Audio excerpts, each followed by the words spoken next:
If I, as a customer, am landing on your page and I'm having to spend ages trying to figure out how you can help me. Like, I've already done the first bit. I've identified you as a trainer. So I'm clicking, yes, let me find out more. But then what happens there? Like, what are you wanting them to do once they've landed? Yeah. And also, if you get lots of inquiries about, hi, I've been on your website. I've got this dog, what do I need? Like, if you're getting lots of those, kind of says they don't really know what they're looking at, and it's not clear. Yeah. Or it's an overwhelm of information. There's too much and they just don't know which one. It's not a clear journey through. And I think I've mentioned this before, but I used to get these inquiries a lot and get frustrated with them and go, I thought I'd put it all on there. Why aren't people are they stupid? And I thought every time I got an inquiry like that, I'd go back on my website because it was DIY. I could do it myself. I'd go back on it, I'd tweak something. I'd want to just address that situation, but I'd probably do something. I'd probably add another category and another, I'd put another thing on there rather than take something away so it was even clearer. I'd add something to it. And inadvertently, I thought I was helping, but inadvertently I was probably making it even trickier. But I'd always got those inquiries, always got emails. Yeah. What do I need? Well, you've got this dog of this age. Surely it's so clear on the website, but it's obviously not, is it? Yeah, no, it's not at all. So, yeah, top tip number 2, simplify it. Yeah, simplify. Think about that customer journey a little bit once they're landing and go in. Yeah. And the next one kind of relates to this, actually. Again, we're saying websites, but it could just be that you've got a landing page. It could be that you're just using social media. Mm-hmm.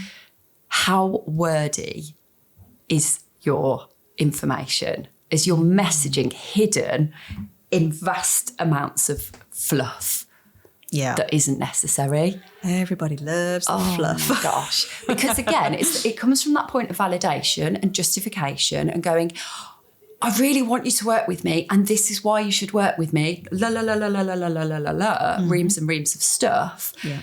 And I feel like if you give me that cash, then I'm going to give you all this stuff back. Yeah.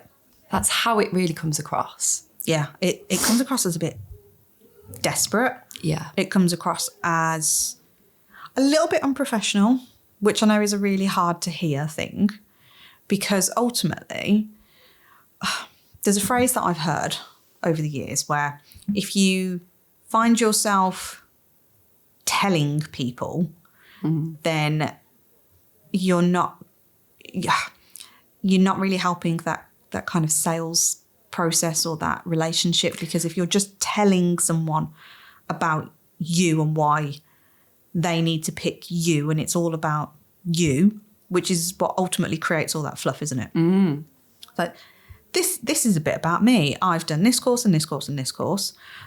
You may have shoehorned in a little bit about you and your dogs and a little bit maybe about your life, but it's still lots of the main angle and the underlying message is very much this is why you should pick me.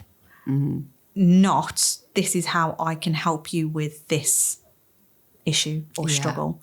And sometimes it's just rejigging the wording a little bit, isn't it? And just spinning how it sounds. And again, look at it from if you were wanting to buy something, you'd want it personalised to you as much as possible on a generic website, obviously. But you want to hear things that make you go, oh, that resonates with me and that's my issue. And yes, I need that. Rather than it be sell, sell, sell. I need to buy from that person. Yeah. It's how can that person help me? Yeah. There was a really good post I saw the other day, actually. Somebody posted it on social media and they were saying that they just tweaked their marketing message ever so slightly. So I think that they were a separation anxiety specialist and historically done all of the fluff that we've just been talking about. Like, I'm accredited in this separation body, I've done this, all about me. And then they tweaked their messaging ever so slightly to say something along the lines of, and I am paraphrasing because I can't remember the exact detail, but along the lines of, your life is never going to be your own whilst your dog is struggling with this. And it was just that message tweak that made people go, oh my God, yeah, like my life isn't my own, because that's the struggle they resonated with. Yeah. That's the message that they were like, oh.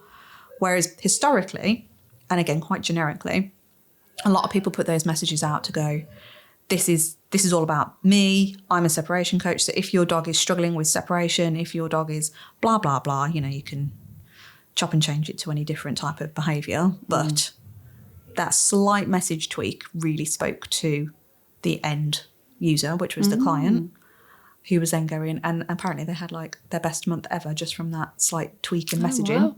Because they resonated with the client, they connected with the issue rather than telling them all about themselves. Yeah. And I think it very much is that stop, put yourself in the shoes. And again, think about it from any purchase that you would make. Don't always think about, because sometimes you're too in the business, in the industry, to see it, because everything is about that. Step out and just go, if I was going to go and find somebody to, tattoo artist, for example. Yeah. Like, we've got tattoos and I've got some by several different tattoo artists. But for me, it's, I want to know about that person. I want to know about, because you're with them for a long time as well. Like if you're having a big tattoo, you're there for a few hours talking to them. So you don't want to be talking to like a brick wall as well. No. You want to know a little bit about them. You want to know that they're the right, but you also want to know that their art is good and it's going to be the right thing for you.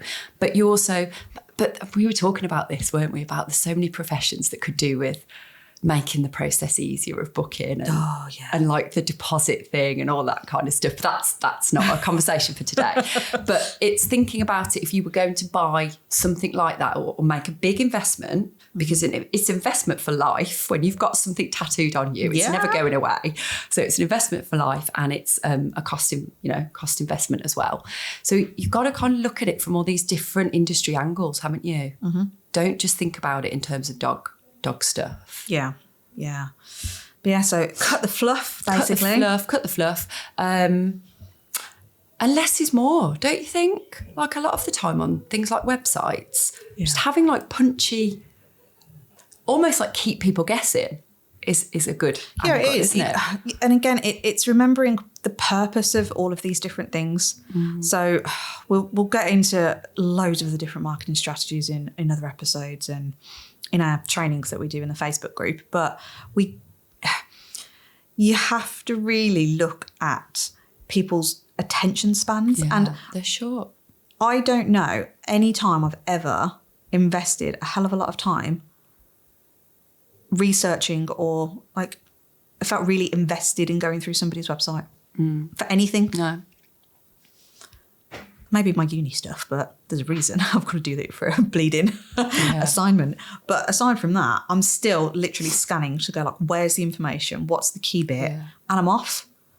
I don't want to be on there for hours or even more than like 5 minutes, really. I want to go on, get the thing I need and go. Just been listening to a brilliant audiobook. I can't remember who, I don't know if you remember, Joe, who wrote it, but it's How to Write Copy That Sells, and it's amazing. Oh, is it Ray Coppinger? No, but might be Raymond somebody. But yeah, you guys, if you find it, it's called How to Write Copy That Sells.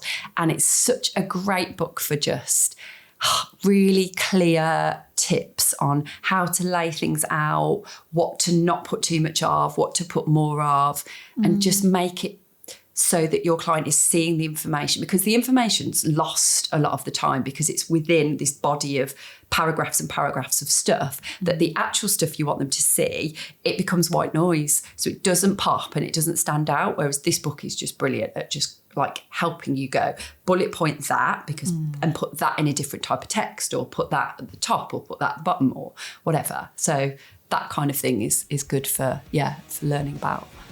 Yeah, it is a good book. I like it.